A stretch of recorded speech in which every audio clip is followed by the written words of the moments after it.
ಸಂಸ್ಥೆಯ ಅಂಗವಾಗಿ ಕಲ್ಲೇನಹಳ್ಳಿ ಗ್ರಾಮದಲ್ಲಿ ಮಕ್ಕಳ ಶಿಕ್ಷಣ, ಸೋಷಿಯಲ್ ಮೀಡಿಯಾ ಹಾಗೂ ಮೊಬೈಲ್ ಬಳಕೆ ಇವೆಲ್ಲದರ ಬಗ್ಗೆ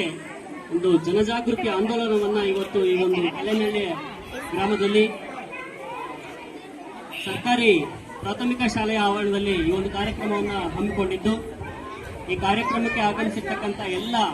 ಗ್ರಾಮಸ್ಥರು, ಪೋಷಕರು ಹಾಗೂ ಈ ಒಂದು ಕಾರ್ಯಕ್ರಮಕ್ಕೆ ಮುಖ್ಯ ಅತಿಥಿಗಳು ಆಗಿ ಆಗಮಿಸಿರ್ತಕ್ಕಂಥ ಕಲ್ಲೇನಹಳ್ಳಿ ಗ್ರಾಮ ಪಂಚಾಯತ್ ಅಭಿವೃದ್ಧಿ ಅಧಿಕಾರಿಗಳು ಇವರು ಹಾಗೂ ಎಲ್ಲ ಪಂಚಾಯಿತಿಯ ಸರ್ವ ಸದಸ್ಯರುಗಳು ಹಾಗೂ ಈ ಒಂದು ಪ್ರಾಥಮಿಕ ಶಾಲೆಯ ಮುಖ್ಯ ಶಿಕ್ಷಕಿಯವರು ಆಗಿರ್ತಕ್ಕಂಥ ಶ್ರೀಮತಿ ಸರೋಜಾ ಮೇಡಮ್ ಇವ್ರಿಗೂ ಕೂಡ ಈ ಒಂದು ಕಾರ್ಯಕ್ರಮಕ್ಕೆ ಸ್ವಾಗತವನ್ನು ಕೋರ್ತಾ ಈ ಒಂದು ಕಾರ್ಯಕ್ರಮವನ್ನ ಪ್ರಾರ್ಥನೆಯೊಂದಿಗೆ ಶುರು ಮಾಡ್ತಾ ಇದ್ದೇವೆ.